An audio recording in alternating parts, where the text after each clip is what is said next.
จอกันตอนเช้าๆอีกแล้วมื้อนี้มาหายำเบ็ดปลาย่อนล้างนี่มีอาการนี่ไม้นี่โดนตลอดใส่นี่ไม้เด็ดเลยใส่เท่าไรเว้นโดนใส่งามนี่มาแล้ว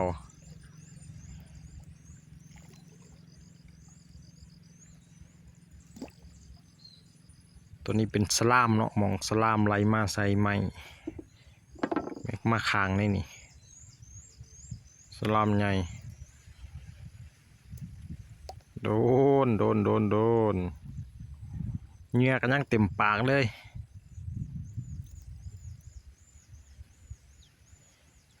ระวังแต่เงียงมันปะย่อนนี่เงียงแหลม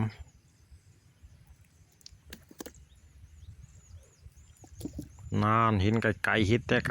กลคือหน้าน้ำล้างนี่บ่ถึงล้างนี่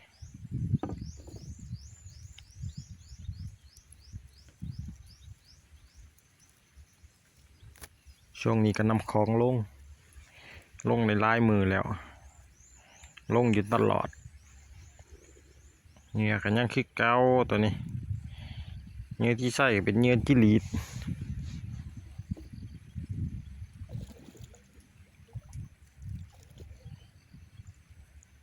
บอลลุ่นตัวสีช้ำไหนมันตายวะนี่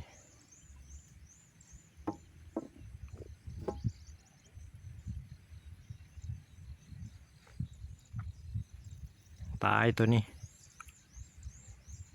ใส่งามอยู่ตัวนี้กะ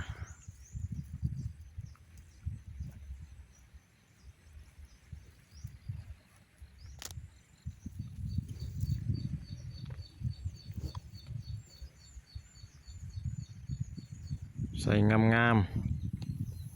บวกอีกแต้มเห็นแต่ไกลๆเลยตัวนี้กะปูนเบิง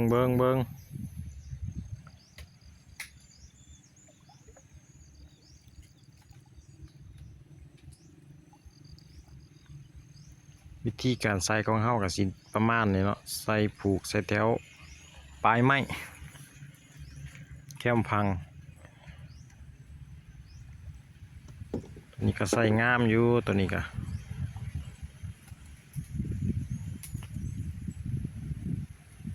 แต่มันอยากน้อย หน่อยก็ตกก่อนที่ได้เนาะ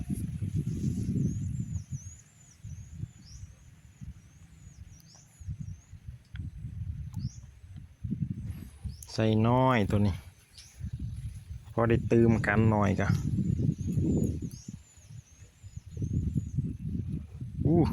ดึงแห้งผูกใช้ไม้น้ำไม้ขี้แก้วอีก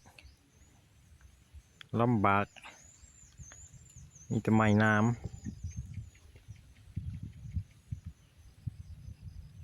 มันเกาะเนาะมันเกาะไม้ตัวลุ่ม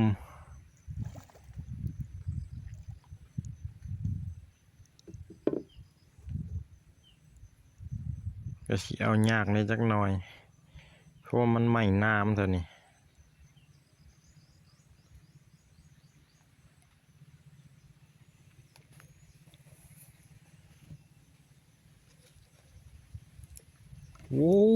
ใส่ใหญ่เลยตัวนี้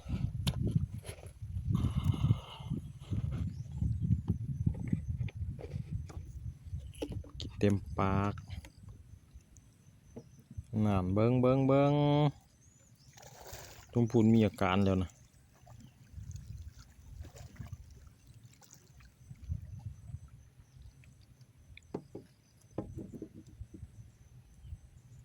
ตัวนี้มีป่าบอหรือว่าของน่าจะของไม่ชื่อหลังนี่ลุดสงสัยว่ะลุดเหงื่อกับบอยั่ง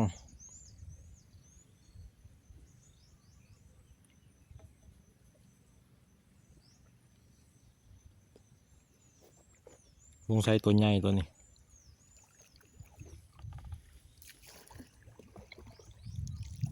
ดึงแห้งขนาด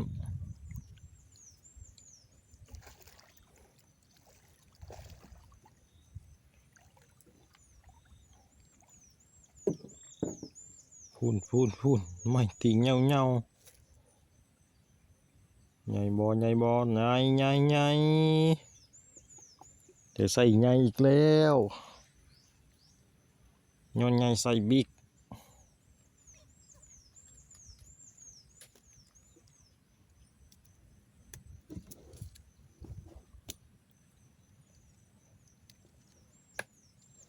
ไม้นี่ก็เป็นไม้เด็ดอีกไม้หนึ่งที่ใส่บ่เคยพลาด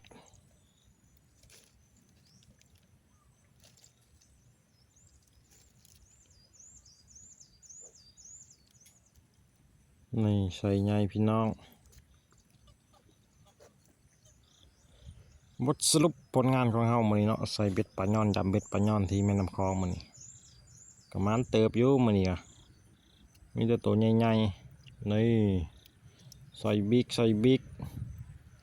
ตัวนี้ก็บิ๊กพูนมีแต่ตัวใหญ่พี่น้อง